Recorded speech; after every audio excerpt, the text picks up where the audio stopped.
Isang video ng animal cruelty ang kumakalat ngayon sa social media. Ipinadala ng isang concerned citizen sa iNews Pasig sa pagnanais na makarating ito sa otoridad at sa Post of Philippine Animal Welfare Society para sa nararapat na aksyon. Makikita sa video ang isang lalaki na marahas na binalibag ang isang aso habang marami ang nakasaksi sa insidente.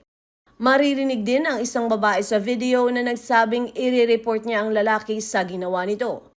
Ayon sa impormasyon, naganap ang insidente sa Barangay Santolan, Pasig City. Oh, yan. Oh, kaya mag-iwa ka sa aso, ha? Oh, mag-iwa sa aso, ha?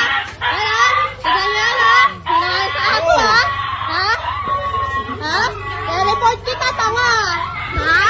Tao na yan. Samantala, base sa opisyal na ulat ng Barangay Santolan Animal Control Team, nakatanggap sila ng report tungkol sa nasabing insidente pasado alas 10 ng gabi noong May 13. Agad silang nag-dispatch ng kanilang barangay security force upang rumisponde at kasalukuyan na ring nakipag-ugnayan sa kapulisan para sa follow-up operations.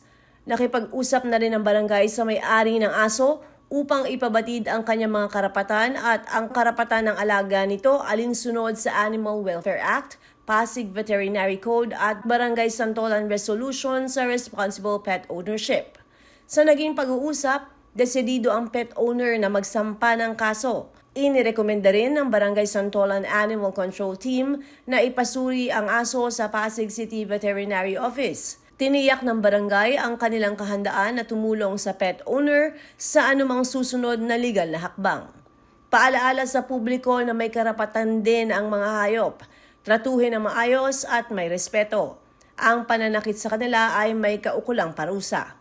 Kung makasaksi kayo ng animal cruelty, agad itong i-report sa otoridad. Ako si Luan Peñano para sa latest ng iNews Pasig.